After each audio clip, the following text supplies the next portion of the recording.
This is Yuri with Moving Sales Professionals and Let's Talk Moving podcast. And with me today, I got Bob Marsh. He's a sales keynote speaker and active chief revenue officer. Over the past 20 plus years, Bob has been sales leader and CEO at two category creating companies, has raised millions in venture capital, sold two companies, and has won and grew business from some of the top brands in the world. How you doing today, Bob? Great, I'm doing great today. Actually, it's our first day of snow here in Metro Detroit, so I kind of love it. Okay. Yeah, we didn't have any yet in Maryland, but I'm sure it's Yeah, coming. It's definitely at getting some point, cold at some point. at some point. So, Bob, how did you get into public speaking?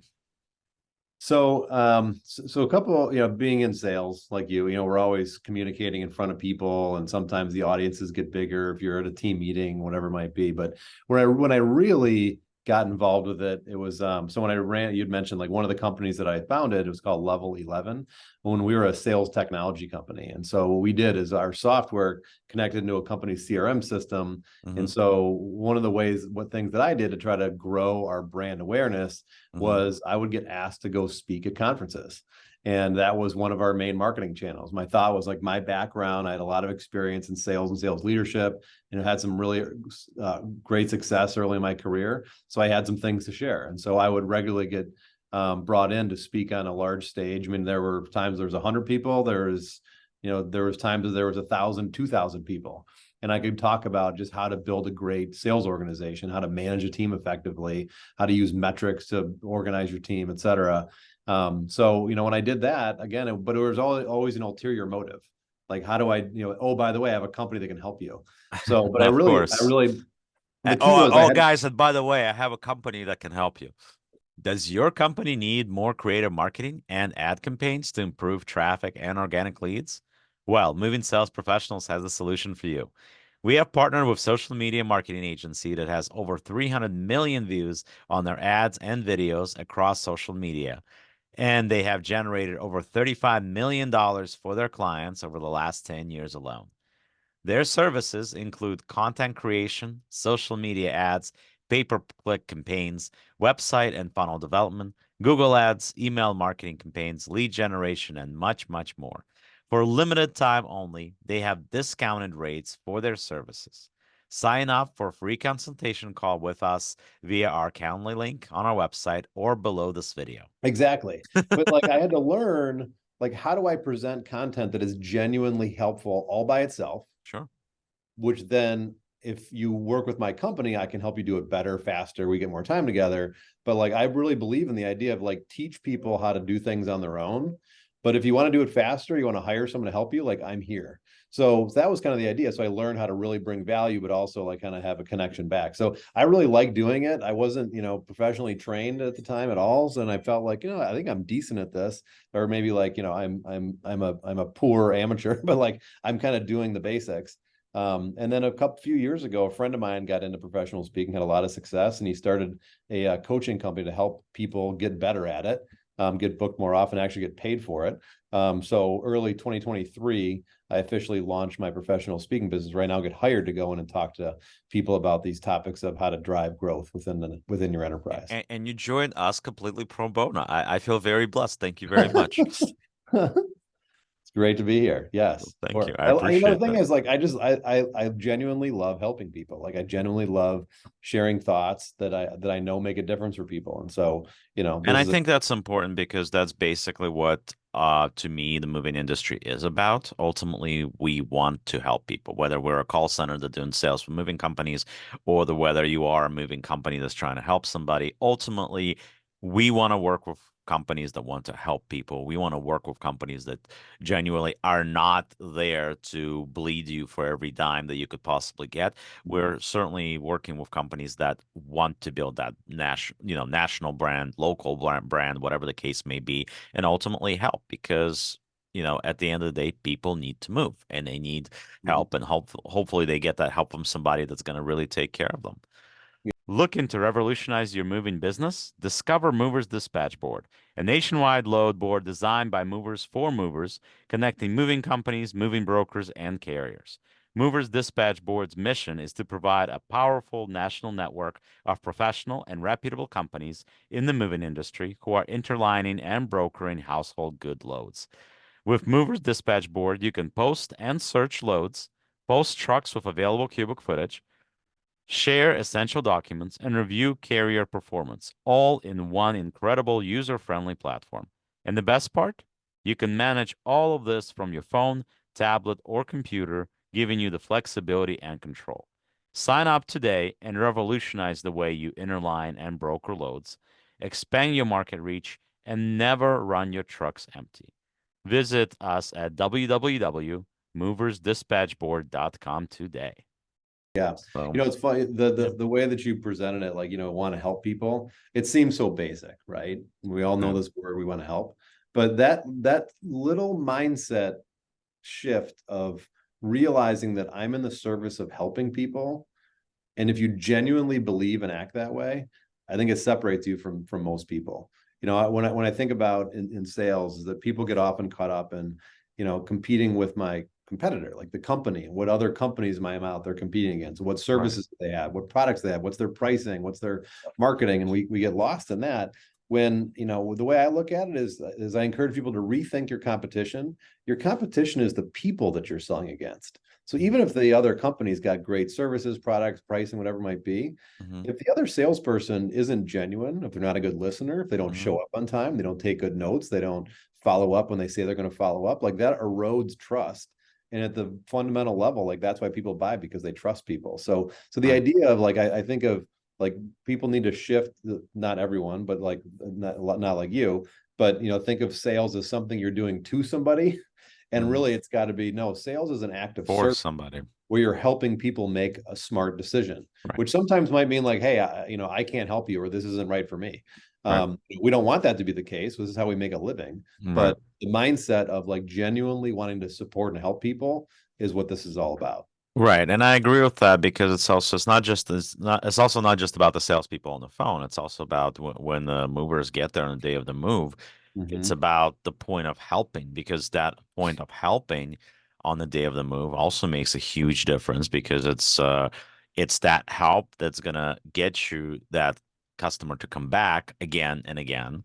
And Yeah. also that's also what's going to get you better reviews. That's also what's going to get you all that customers' friends, and that translates in so much more business for your business in general.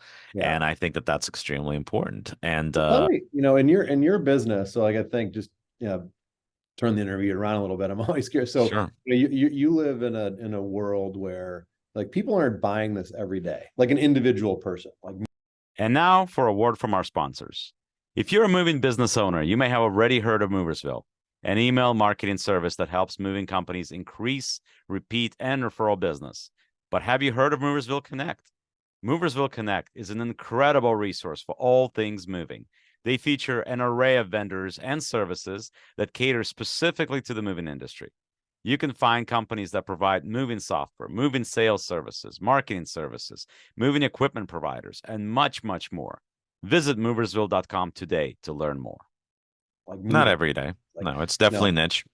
hopefully they're you're getting business every day, but, like, if someone only moves maybe what, every 5-10 years, so, like, we don't often remember or know, like, what should I be looking out for. I would think that that's an important part, is like you're educating people on how Right. this. But of course, it is, you want to have an educated consumer, because the reason you want an educated consumer is the educated consumer is going to be somebody that's not going to pick a company because of their low price point. It's going to be somebody that's going to pick a company because of their high level of service, and the price point being secondary. So at the end of the day, that's one of the things that we want to Mhm. focus on. We want the client. I tell moving companies all the time that it's okay to say no. It's okay to, based on the conversation, to move to the direction where the consumer, frankly, is not going to choose you. Mhm. Because some of the consumers that we get, we don't want. Because I barely know anything about, as an example, I barely know something about your move, right? but we barely started talking and you started already screaming at me and we haven't even got to the price point. We haven't even got to the pitch. At that point, as a sales guy that cares not just about my dollar, but a sales guy that cares about the company that I'm making that dollar for, I don't want the guys on the day of the move to deal with that type of customer, Right. because the reality is this: we're not even there yet, and I'm already getting this. What are the guys going to get on the day of the move? It's going to When they're be on the day on. ions worse, because they're right there in customer's face and they can say, you know what, we're leaving. At that Mhm. point, they're kind of, in most cases, of course, there's exceptions to the rule sometimes if it really gets belligerent, right? But at times they're kind of stuck there, and you don't Mm. want them to come back from that experience, because at a lot of places, honestly, when the movers go through that, they're that much more likely not show up the next day for work. Yeah, right, for sure. Yeah, so So then you got to it's think important. about, in that sales process. So it's a great way to look at it, is that an uneducated buyer typically buys on price, but an educated buyer buys more on service. And so, that becomes one of those character traits as a seller. Is you need to know, how can you dig and try to uncover that and get someone to understand that. Now, Well, I've heard. that's what we do. That's what we're for, is to dig Right. and then get as much information as we And get. find out. But here's the problem, okay? There's another version of the educated seller, okay? The other version of educated consumer, rather, right? That's looking Mhm. to move, is the consumer who thinks he knows everything that needs to be done on his move, in terms of, he thinks he know how things need to be packed. He thinks he knows Mhm. how long something should take. He thinks he knows how much something should cost. But reality is this. I ran into situations all the time where the customer does his own packing, and then you get to delivery point and you open the box and there's a stack of dishes in the box without any packing material around it That's whatsoever. right. Needless to Mhm. say, those dishes don't make it, right? Mhm. So, and they're acting, oh, that they know everything. Mhm. Meanwhile, they don't bother to ask the professional, well, how should I pack the dishes? Or how should I do this? Or how should I do that?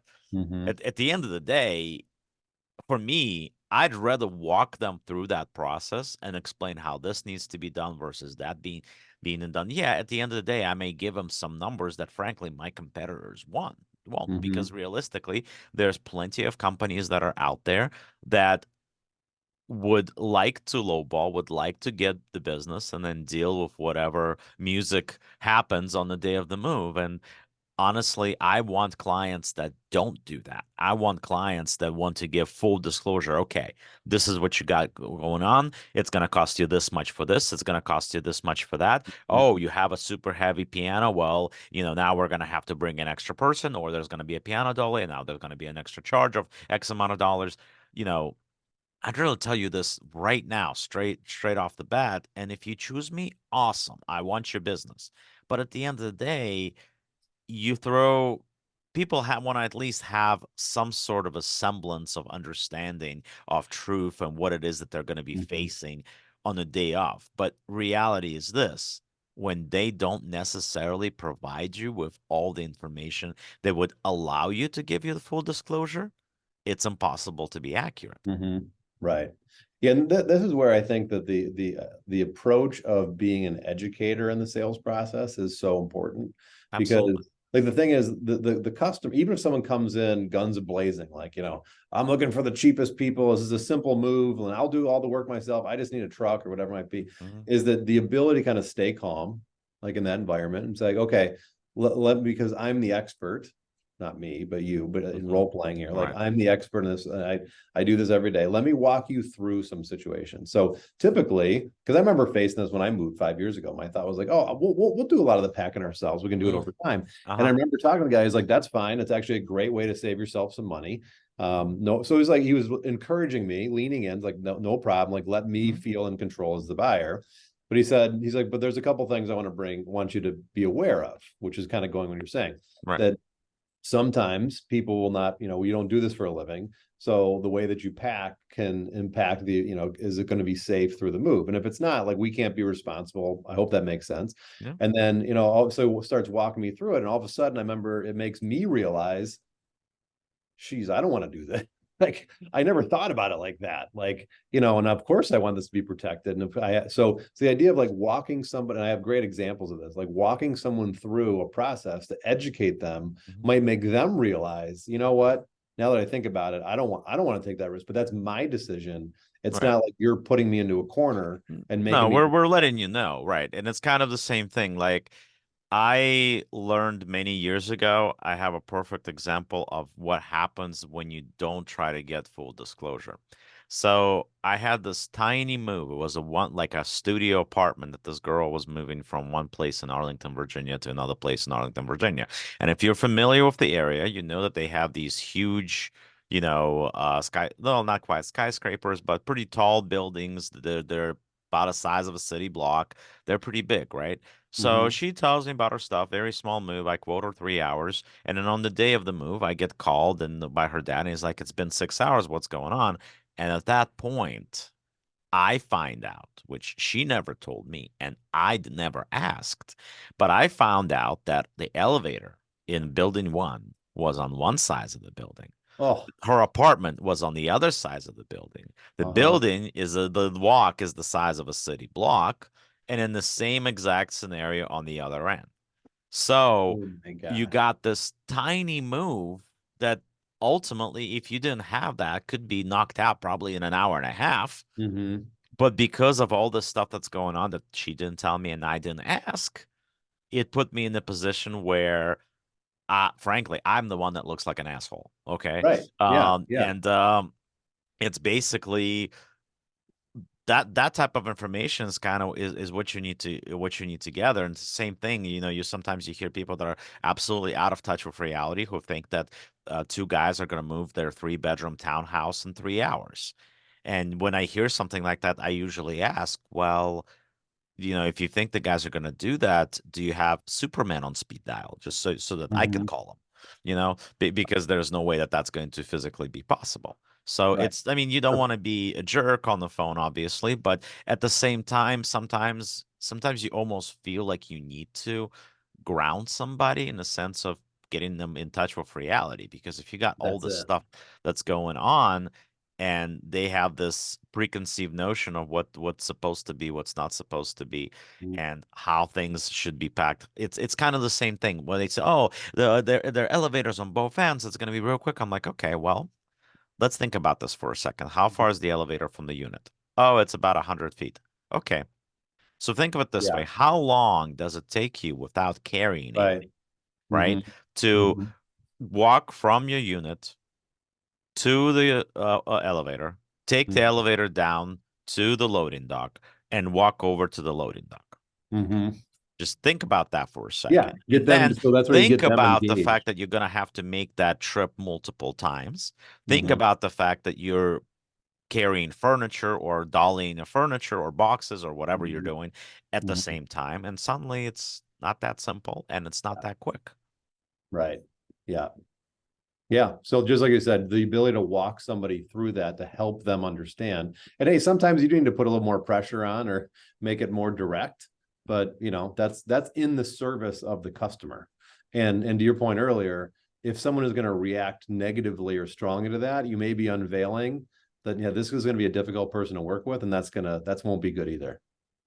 So that goes back to stuff that we were talking about on a couple of previous interviews that we've had here about the fact that you need to figure out who your perfect customer is, who your Yeah, ideal client is. exactly. But Bob, once again, it's been a pleasure. Thank you for jumping on. I know it was a little short. Maybe we can come back to this at some point. Be But great. thank you very much. And as I always say, the world moves on its own, so let the professionals move yours for you. Love that. Thank you for joining us for our Great. Thank you very podcast much. and continue watching and like and subscribe. Thank you.